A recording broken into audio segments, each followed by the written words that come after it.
Значи изглежда много устарял. Направо. Така, ето записва. А да, ще ставаме ли влогари, кажи. Ще бъде трудно, но сме мъдри. Ще станем бахти блогъри.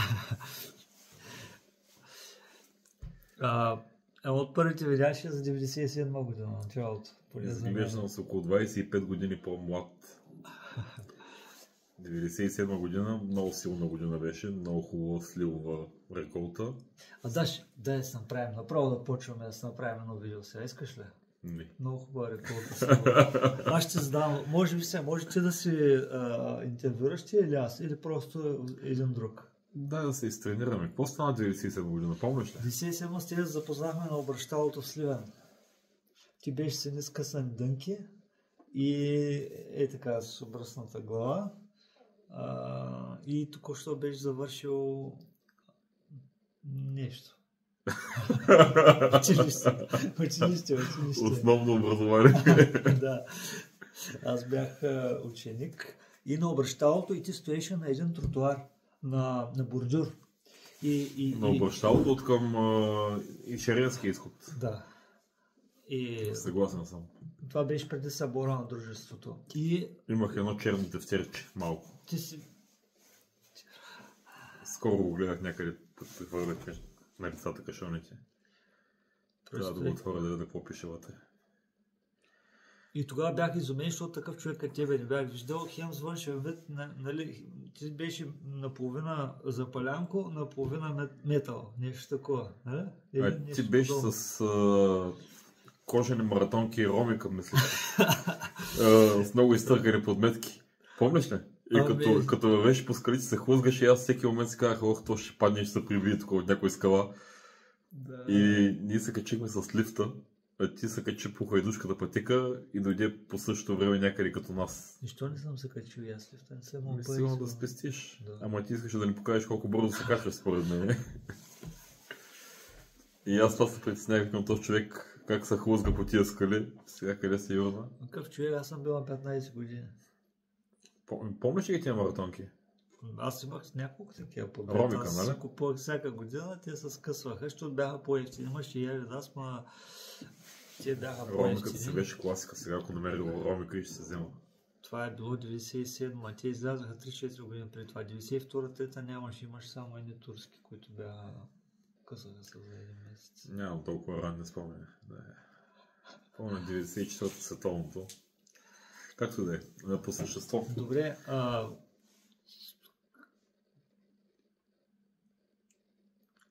ти с колко души вече се беше запознал до тогава, защото на мен аз преди познах само Гергина и теб. Аз познах и други хора. От детската градина се запознава това. Да. Имаш между в нашите среди ли? Нашите среди, да, орнитологичните. Ами, ние бяхме от по-голям град. В Бургас идваха доста и софиянци на гости, и варненци понякога, хора от провинцията. Тогава общността беше доста по-сплотена, тъй като нямаше социални мрежи, ако помниш. Социалната мрежа не беше или годишната сбирка, ако имаше такава, или събиранията да гледаме птици, или бригадите на Танасовско езеро, или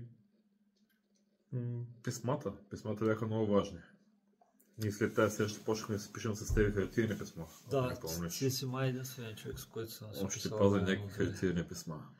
Такива. Това ги демонстрирам някой път. И аз имам едно от тебе за това. Верно ли?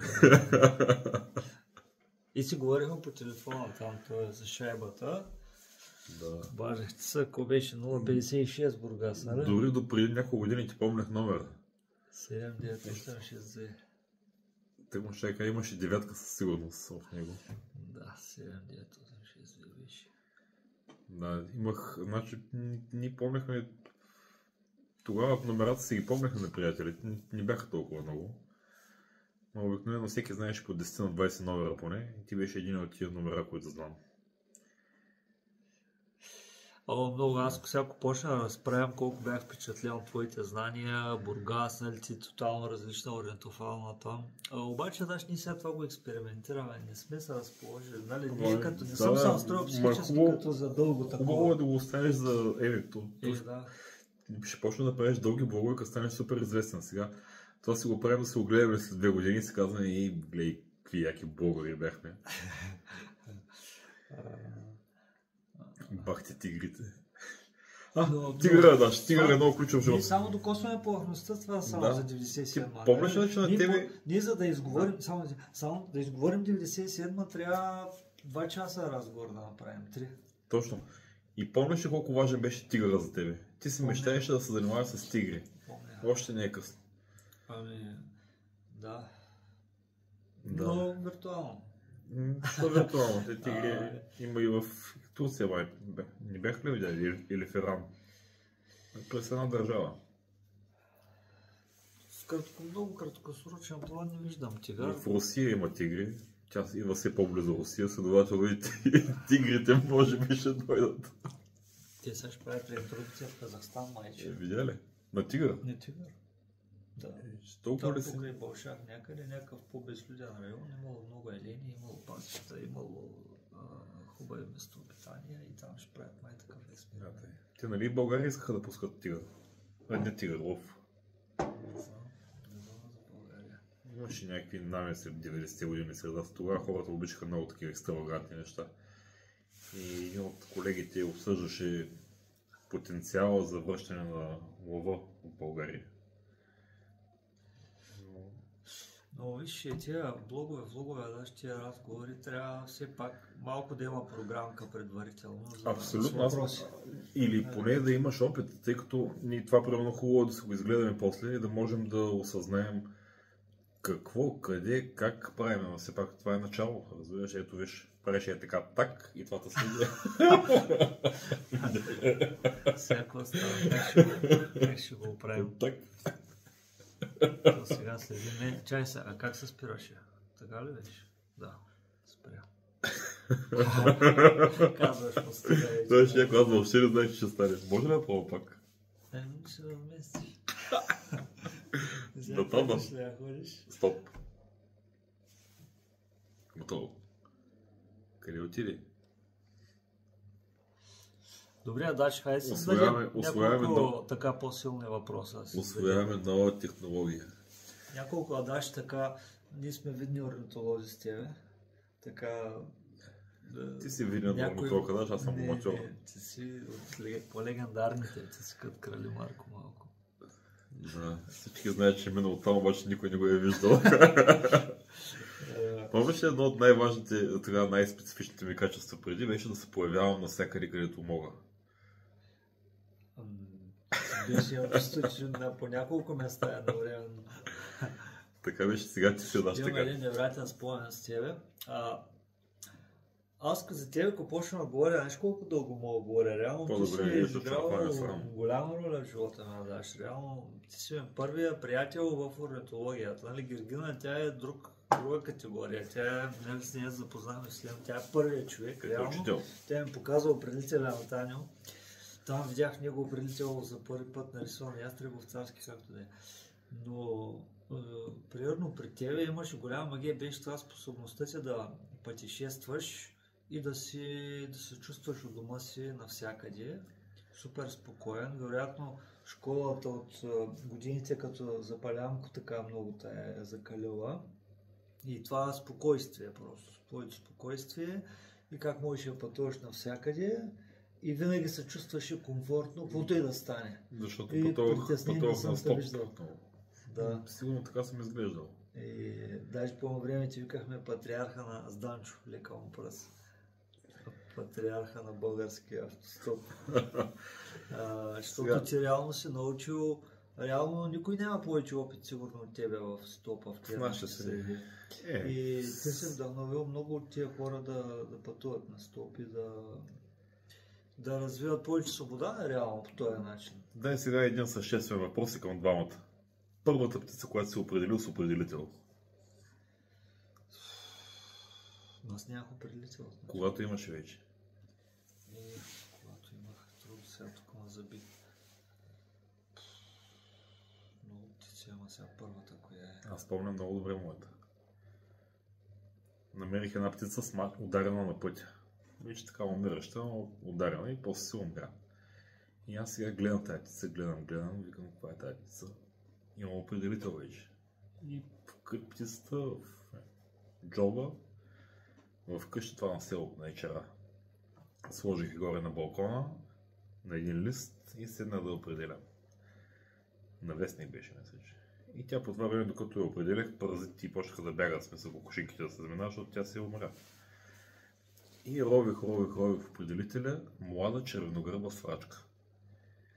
И за мен беше огромно така удоволствие да се определя самичък птица, да съм сигурен, че е тя. И така. Спомням си първия сенатор с Гендина. Много, на хилебета хисърлъка над синти. Южните склони синти камъни нагоре, от селището нагоре. Беше много екзотично преживяване. Тя беше вече виждала в Сакари, като я видя, веднага я позна и казва, ето това е червена глава сврачка. И аз такъв. Сланил сенатор, как така сенатор? И после се прибрах в Бургас, май на следващия ден. И отида да гледам до Танаско езеро на канала птици. Аз не става като ние пияните от каналиса.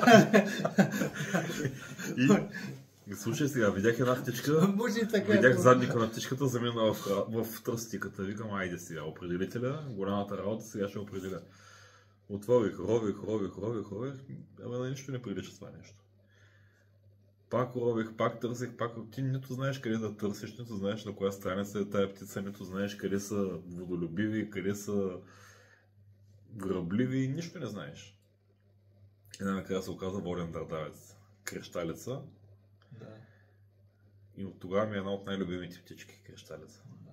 Освен това му викат водно прасе, тъй като звука, който издава и не е специфичен, е като прасе, което квичи в тръстиката.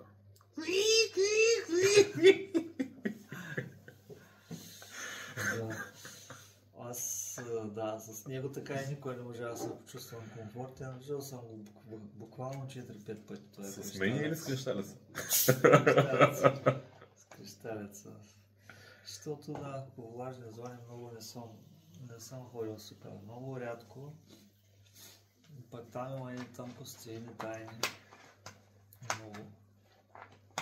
Много интересен виж, ще ти говоря, като спрем камерата за него. Много неща. Ние сега, това е, докосваме повечето, ако почнем. Просто ще се научим с времето да е по-структурирано. Ние можем и по Zoom да си правим такива разговори. Мисля, че вече е време да спреш камерата и да тестваме какво се е получило после. Козе, нали го виждаш през цялото време и такова? Да, няма, като го чуеш съвсем различно. Около 11 минута ще искам да го изгледам. Добре, за сега чао. Пак ще се появим.